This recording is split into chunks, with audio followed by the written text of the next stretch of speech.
What up, world? It's your boy, Word of Mouth, First Face Cam. We're reacting to the trade deadline. Very crazy day.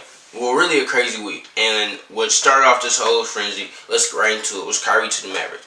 Kyrie and Markieff Morris actually were dealt to the Mavericks for Spencer Dinwiddie, Dorian Finney-Smith, a 2029 first round pick, a 2027 first round pick, and if I'm not mistaken, it was a 2029 second round pick as well. That's what the Nets got, and you know, the Mavs, the big part of the trade was Kyrie Irving. So, about a week ago, let me take y'all to about a week ago, before last Thursday, before all this stuff broke, we were under the impression that Kyrie and the Nets were good. Right? Like, the Nets, they were on the roll. They had fired Steve Nash. They were a top team in the East. They were rolling. Kyrie was keeping them afloat while Durant was out. And we come to find out that was not the case. Kyrie had some contract talks. They want to put some clauses in there, some things that Kyrie didn't like. Kyrie said, bet, we can't agree to an extension. I want some stability in my career. 30 years old. I want out. I want to go to a team who's going to give me some stability. His list of teams, it was reported, were the Lakers, the Clippers, you know, teams like that. And he eventually ended up getting dealt to the Mavs. I'm not mad at the Mavs, you know. I think this is a really smart move considering you got Luka Doncic. When you have a talent like Luka Doncic and he says, look, man, I've been keeping this team afloat, bro. I need some help. I need some help. You get him help. Luka's too good of a player. You don't want to lose out on a player like that. So they get him Kyrie. They give up a couple key pieces. I'm not really as concerned about the loss of Spencer Dinwiddie, but the loss of Dorian Finney-Smith is kind of concerning. That defense that is going to be very interesting, you know, in Dallas. It kind of lost some of that perimeter play, but if some of their guys can step up, I think Kyrie, when he wants to be, is a very good defender. It could make up for some of that loss, but it's going to be very interesting. I think they are really, though, going to feel the loss of Dorian Finney-Smith. Not really the loss of Spencer Dinwiddie so much because you got Kyrie Irving. You know what I'm saying? That's the dude you put next to him. So it's cool. But I would like to highlight that 2029 first round pick that they did give up is very, very, very interesting. Because Kyrie is reporting he wants like a 4-year extension, right? You give Kyrie that 4-year extension, it'll be over in 2027. You know what I'm saying? It won't even make it to 2029. So it isn't, and there's no telling. Look, we didn't even know what the NBA was going to look like 2 years ago. 2 years ago, we would have never thought the NBA would look like how it was, like how it does today. And here we are. That it looked like that. You know what I'm saying? So just trade for a pick that far into the future is very interesting, and I think it kind of, the timer starts now for me personally for Dallas. You made this trade 2029 pick, 2027 pick. It's some pressure in Dallas, in my opinion, to win a championship. This is a championship move. I'm not saying they got to win it this year. I'm not saying they got to win it next year, but I think they need to get one because you gave up a decent amount. And if Kyrie gives the Mavericks any type of trouble, like how he gave Brooklyn, Luka could be gone at that mug in a couple years as well. And even if they do both play out their contracts, it'll both be over in like 2027. So unless the Mavericks are able to re-sign them, that 2029 first round pick is crazy, man. It's just crazy to give up. Now, as for Brooklyn, very interesting. You give up Kyrie because of the whole, you know, contract extension issues. And Kyrie actually said, hey, I will play out the rest of my contract. I'll play out the rest of my contract for the rest of the year, but once the year is over, once we get eliminated in the playoffs or whatever, I'm gone. Sean Marks said, okay, just stay at home. We're going to find somewhere for you, and he indeed did find somewhere for him. And, you know, they got some nice players, especially Dinwiddie. They got a nice little pick, that 2029 first-round pick, the 2027 first-round pick as well. And they got Dorian Finney-Smith and Spencer Dinwiddie, 2 good players. Now, when this trade was made, I know I was, and I think many other people were thinking, okay, so what does this mean for Kevin Durant? You know what I'm saying? What does it mean for Kevin Durant And Kevin Durant ended up meeting with the front office. He was to discuss their future. And Kevin Durant quickly realized and decided that his future was in Phoenix, Arizona. He didn't request a trade, but he was like, yeah, look, Kai's gone. This ain't the team I really want to be around. I don't want to have to be carrying the load by myself at 30, 34 years old. Don't really want to carry the load by myself. I'm gone. He said, I'm gone. Sean Marks and them was like, okay, bet. And they ship him off to Phoenix for Mikal Bridges, Cam Johnson, 4 first-round picks, and a pick swap, if I'm not mistaken. Ship him off for that, and this is another interesting trade for the Nets. Considering they didn't really flip any of these players other than Jay Crowder.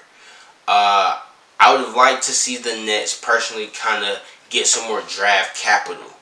You know, especially when you have a player like Kevin Durant. I think that package that they got was very weak. But I think they were just trying to get off of Kevin Durant and Kyrie.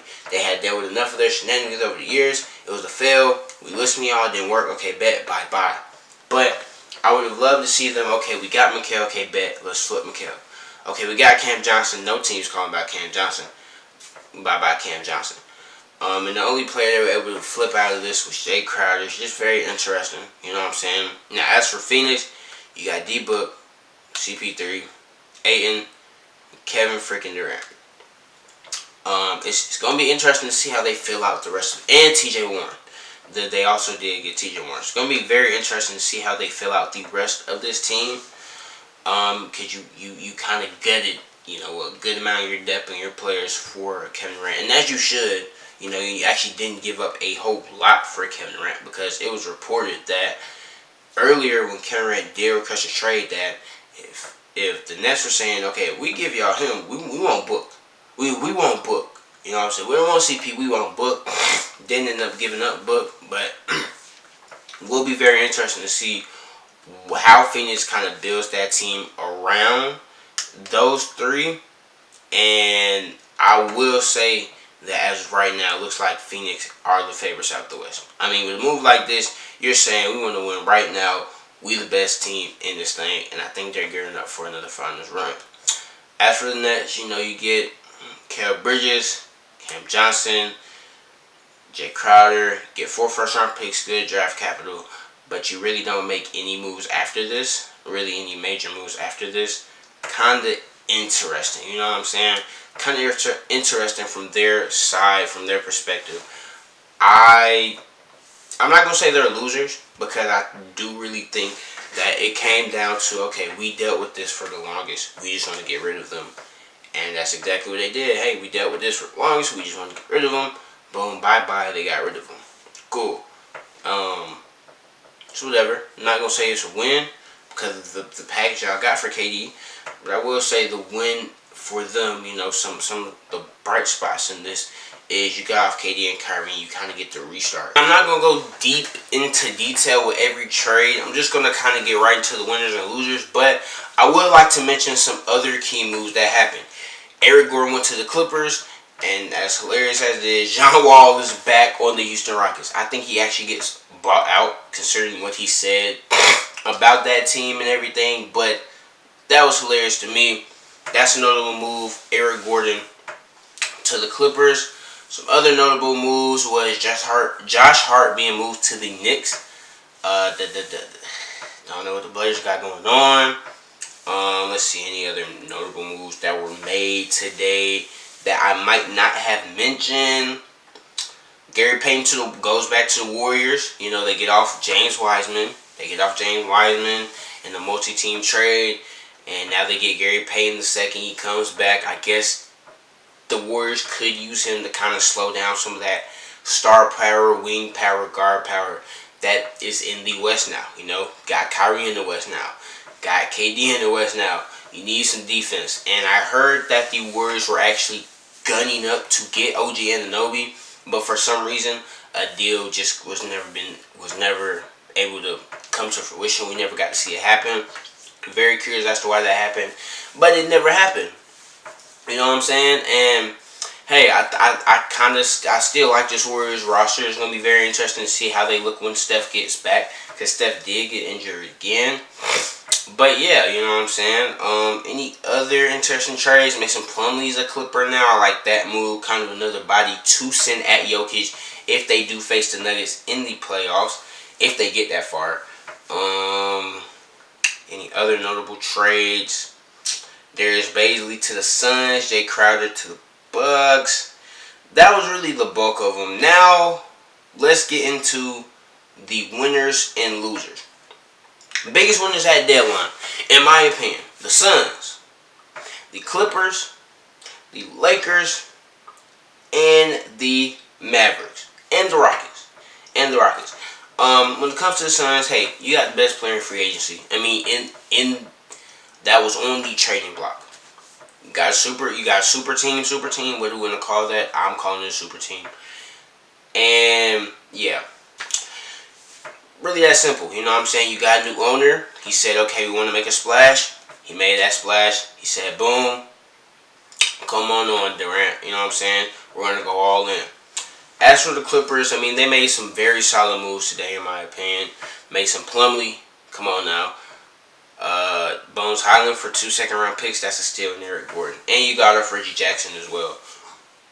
Hey, man. And you got off John Wall, too. So, hey, got some players that probably weren't really that productive for your team. And you got some nice, high-energy, good players who were probably looking for a new place to go. Got them on your team. Clippers look pretty good. Just all of a matter if PG and Kawhi can stay healthy. And if when playoff time comes, they can be the PG and Kawhi we know they can be. As for the Lakers, I mean, it really isn't much to say. You got off Russ and you got better. One thing I do want to say is put some respect on Pelinka's name. Pelinka was receiving a lot of slander. Some people were calling for his job. Pelinka came out this trade deadline. He said, hey,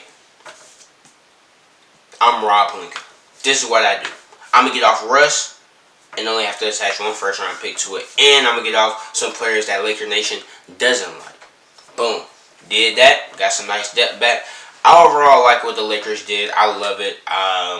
It is going to be very interesting to see how their season does play out and what they do in the offseason, because it's the new West. You got KD and Phoenix now. Very interesting to see what their response to that is going to be. And yeah, another thing I think is to look out for in the West is who's going to get OG Anunoby. KD's in the West now. LeBron's in the West. Kawhi, it's a lot of wings in the West, and some of these teams, probably the Warriors, are going to be looking, if Kuminga or nobody takes a big jump, they are going to be looking to get a player, get a wing stopper in who's going to play good defense, give you some good offense, to just come in, and that way next season, okay, boom, we got somebody for you, Durant. You know what I'm saying? So what's that? They got somebody for Chris Paul and Devin Booker and Gary Payton. Okay, Durant, here you go. Here we got somebody for you. Very interesting to look at. And as for the Mavs, you got Kyrie Irving. You got Luka, and more importantly, you got Luka Doncic to stay, because looked like Luka was being some clips were surfing around. Luka looked a little disgruntled, and now you got Kyrie Irving. Luka's gonna stay there a little while longer, and all you can do as a Mavs fan is be happy and pray that y'all do give Kyrie that extension, and Kyrie is way more consistent for you than he was for the Nets. Now, that's my winners. As for and the Rockets,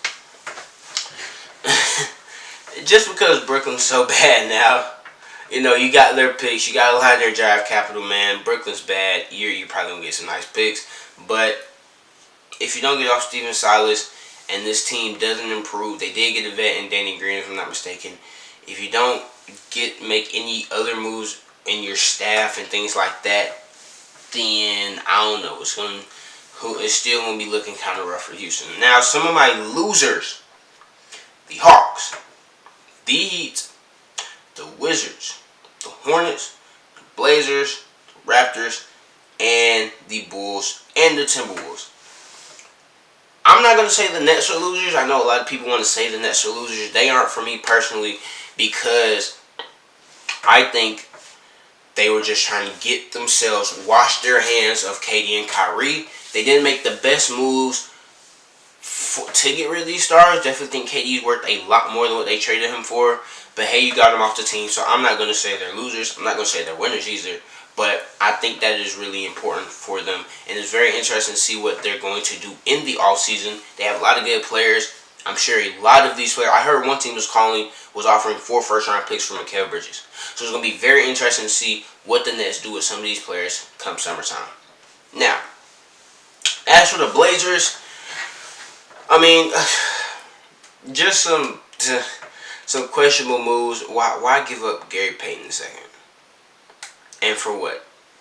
Like, for a ham sandwich? Why give up Josh Hart? For Cam Reddish, unless Cam Reddish is going to, like, blossom into what people were thinking before the draft, I don't really see this move. I'm not saying Cam Reddish can't be a good player, a productive NBA player, but I don't know why you make this move. You've already done a horrible job at building around Damian Lillard, and this just looks even worse. Another loser, the Timberwolves. Talk about the Timberwolves. Your team sucks. You gave up some good depth, some good players. You got Mike Conley back. I don't know, Tim Connolly, man, I'm looking at you kind of sideways, bro. I'm going to trust y'all because it's only the first year, but I definitely will say y'all lost this trade deadline. Y'all are losers. Another team I will say losers are the Raptors. The Raptors are a team, earlier when I made my video on teams that should blow it up, I said they were one of those teams and they didn't do that. They actually bought and they got Jakob Poeltl for a 2024 first-round pick and Kim Birch. Why are you giving up first-round picks? You're not going to make the playoffs. I don't see a situation where Pascal and Fred VanVleet just lead you deep in a playoff run, because especially like this year, if I'm not mistaken, they're not even a top team in the East. They are, as of right now, they're the 10th seed in the East. So, if I was Toronto, I definitely would have sold. Okay, yeah, you might not be able to get off of Pascal. Very interested to see what team. I know some teams called for him. Very interested to see why they didn't get off him. But you tell me you couldn't get off VanVleet. OG. I know teams are calling for OG. And, you know, it's just. And Gary Trent Jr. as well. That's another name I heard floating around. You telling me you couldn't get off them guys, bro? Y'all actually bought. Y'all gave up a pick. It's disappointing for me. If I was a Raptors fan, I would be mad. I would be disappointed because we didn't really make a lot of moves and we gave away a pick. And we got a player like, we got Jakob Poeltl. What now? Unless you're going to just make a big move and get a superstar or a star this offseason, because, you know, you never know. I just don't get it. Another loser, the Heat. Actually was reported in the article. Like, I don't know how true this is, but it actually was reported that Pat Riley was legit like asleep during the trade deadline. Don't know how true that is, but I just found that funny. But the Heat didn't make any moves. What moves they could have made, they had some pieces on there. Don't know all what they could have done. Don't even know what they were doing. I heard they had some deals on the table, but they just weren't able to get the go-ahead to make them. You didn't make any moves. You didn't get better. You were already pretty bad this season. The Heat are the 6th best team in the East, so they're in the playoffs, but it's just, I don't know. But playoff Jimmy is a real thing, so shoot, Jimmy might be able to lead them deep in the playoffs again. You never know. But I would say they definitely lost this trade deadline. They didn't really get better. And keeping Kyle Lowry on that team and Duncan Robinson, not at least getting something for him, or like, you know, hey, which I want, get some draft capital or something. Very underwhelming for me. And if I'm a Heat fan, I'm pretty mad. As for the Grizzlies, another loser I have here. Listen, they're a young team, young and popping. We got all the swagger and stuff like that. But you still have Dillon Brooks on your team. Dillon Brooks is not a good NBA player. I'm sorry to tell y'all. He can't shoot the ball, and he plays decent defense, but it's more dirty than like actual like defense, like I'm guarding you. And I think as long as you got that dude, that first team All Brick squad guy on your roster, they just really won't do much. And after that KD trade, y'all really should have been and I mean really trying to get a Mikal Bridges or an OG Anunoby on your roster to help with that. And the fact that you didn't make any moves and you kept Dylan Brooks on your team, who I think is a negative to that roster, actually, to winning basketball for the Grizzlies, I can't excuse that. Y'all didn't make any moves either.